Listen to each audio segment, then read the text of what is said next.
bakunzi bisamiriza umuvyeyi wacu Bikira Mariya, ijwi ry'Imana iwacu, ijwi ry'Imana iwanyu, ndabaramukije. Turi ku munsi mukuru cane w'isakaramento ryeranda, muri kumwe na Patiri Aristide Mutunguka, patiri mukuru wa Paruwasi Ruyigi, Diyoseze Ruyigi. Muze tuzirikanire hamwe ibisomwa vyeranda vy'uyu munsi. Igisomwa ca mbere tugisanga mu gitabo c'amamuko, gabane 14 akarongo k'18 kugeza ku ka 20. Gisamirizwa n'izaburi 109. Igisomwa ca kabiri tugisanga mu ibaruwa rya mbere umutumwa Paulo yandikiye abanyakorenti, ikigabane 11 akarongo ka 23 kugeza ku ka 26. Inkuru nziza ni ya Luka, ikigabane 9 akarongo k'11 kugeza ku karongo k'17.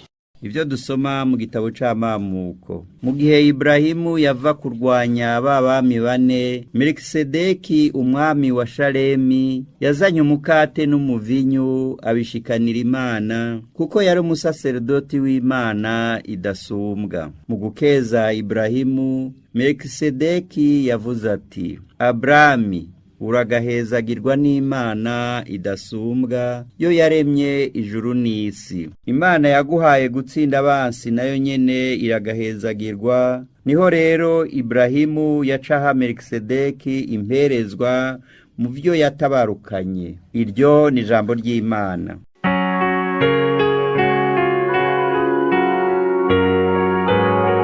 Uzokwamura umusaserdoti w'intahava nk'umwami Melikisedeki.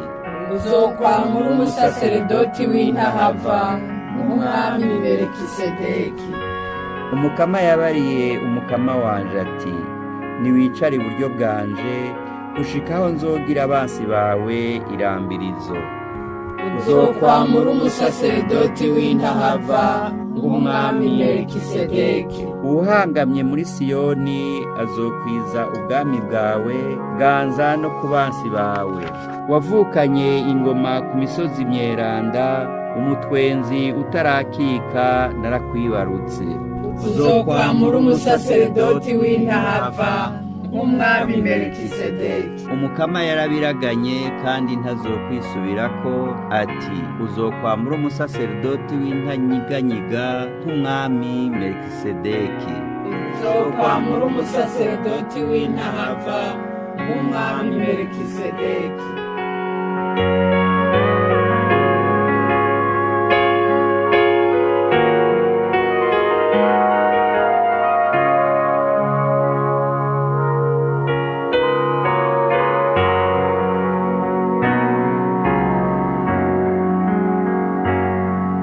Ivyo dusoma mw'ibaruwa rya mbere umutumwa Paulo yandikiye abakorenti. Nshuti zanje, jewe Paulo narashikirijwe n'umukama ico nabashikirije namwe. Umukama Yezu muri rya joro yafatwa, yakiriye umukate, amaze gukenguruka arawumanyura, yongera avuga ati: iki ni umubiri wanje uza gutangwa ku bwanyu, ivyo murabigire munyibuka. Bamaze gufungura afata igikombe avuga ati: iki gikombe n'isezerano rishasha ry'amaraso yanje, igihe cose muzokinywa murabigire munyibuka. Koko n'ivy'ukuri igihe cose muba muriko murafungura uyo mukate mukanywa ico gikombe, muba muriko muramenyesha urupfu rw'umukama gushika ahazogarukira. Iryo ni ijambo ry'Imana.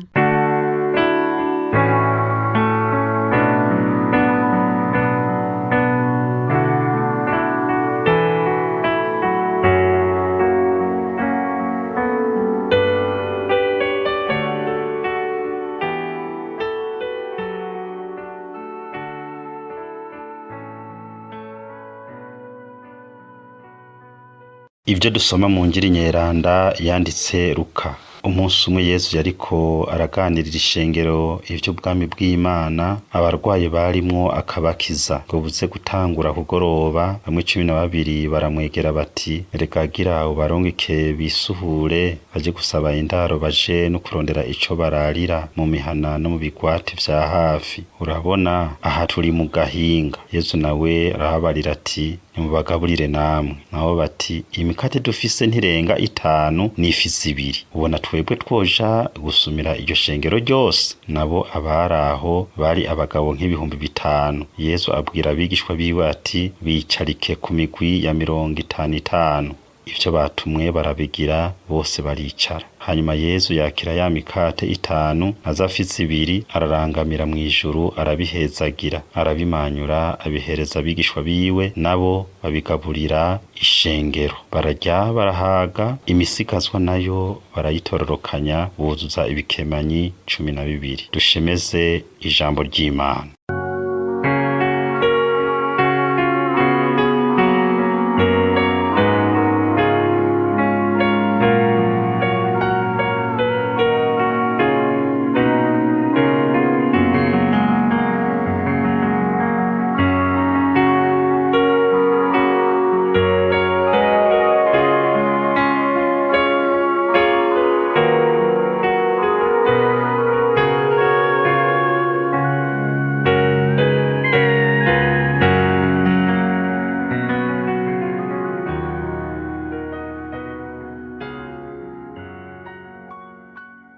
Bavukanyi, kuri uyu munsi mukuru cyane w'isakaramentu ryeranda, tuzirikane ibisomo vyeranda dushingiye ku ngingo 3. Ukaristiya itwerekeza ku gukengurukira Imana. Ukaristiya ni ifungurwa y'umukama canke inzimano y'umukama. Ukaristiya itwerekeza ku vyiza vy'ubwami bw'ijuru.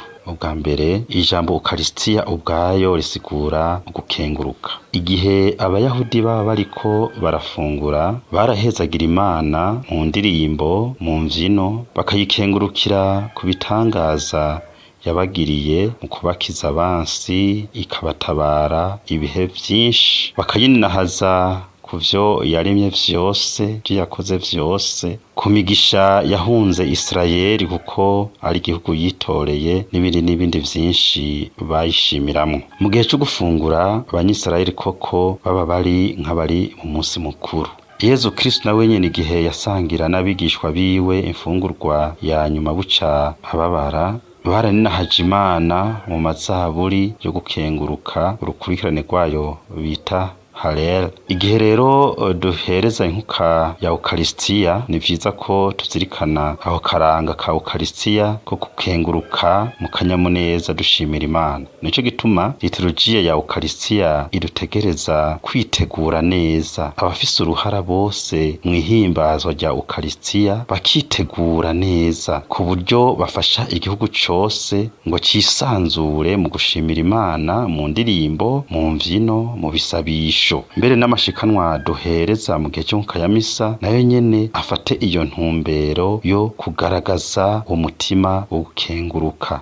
Mu gisomo ca mbere turabona ingene Abrahamu hamwe na Melkisedeki gihe bashikana barafise umutima wo gukenguruka. Melkisedeki yari karakeza Abrahamu, ari nahaza n'Imana yahaye uwo Abrahamu gutabaruka agatsinda abansi. Abrahamu nawe araheza ngo azana 10 c'ivyo yatabarukanye kugira ngo anahaze iyo Mana ashime, abishikiriza umusaseredoti Melkisedeki. Twibaze rero, mbega iyo tugiye mu ya misa tuba tumeze gute? Turinahaza Imana gute? Dukengurukira Imana gute? Kuko mu vy'ukuri inkuka ya misa kuri twebwe kobaye akaryo ko kwisanzura imbere y'Imana, gushimagiza Imana, kuyihereza ate twisigarije, kubikengurukira tuyishimira ku vyiza vyose yatugiriye.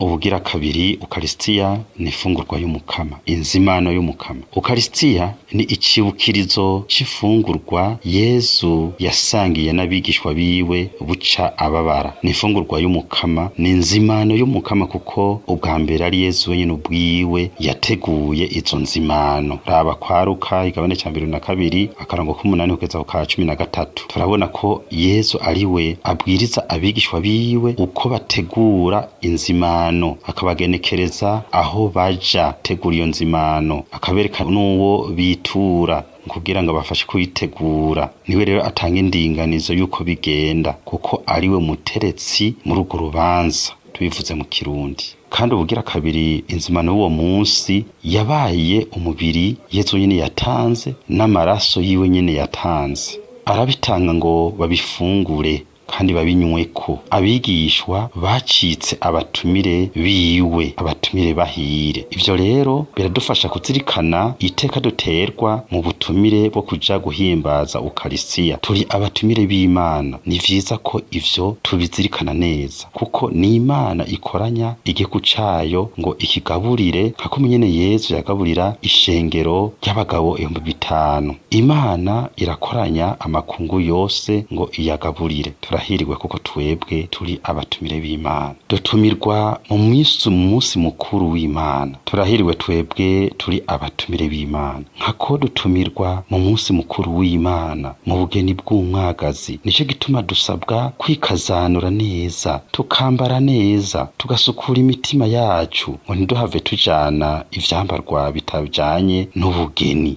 Ubugira gatatu, Ukarisiya itwerekeza ku vyiza byo bwami bw'ijuru. Mu gihe Yesu yariko arasangira n'abigishwa biwe, yavuze ati singisubira kunywa ikinyobwa c'umuzabibu gushika ubwami bw'Imana bushitse. Urabe kwa Luka 22:18. Ekleziya mu guhimbaza amabanga y'Ukarisiya yerekeza amaso yayo mu bwami bw'Imana. Nkako igihe cose muriye uwo mukate mukanywa n'igikombe mumenyesheje urupfu rw'umukama gushikaho azogarukira. Nivyo Pawulo yatwibukije aho yabwira abanyakorene. Nico gituma mwuka ya misa tuguma dusubiramwo ko turindiriye ubuhirwe bw'ijuru n'ihindukira ry'umucunguzi wacu Yesu Kristo. Ukarisiya rero ni ifungurwa y'abari ku rugendo bagana ubuhirwe bw'ijuru. Ni ingaburo idukomeza, kuko muri urwo rugendo tuba turimwo tuba dukeneye inkomezi zidasanzwe, kandi ntihave ducika intege canke turambirwa kubera uburuhe n'amageragezwa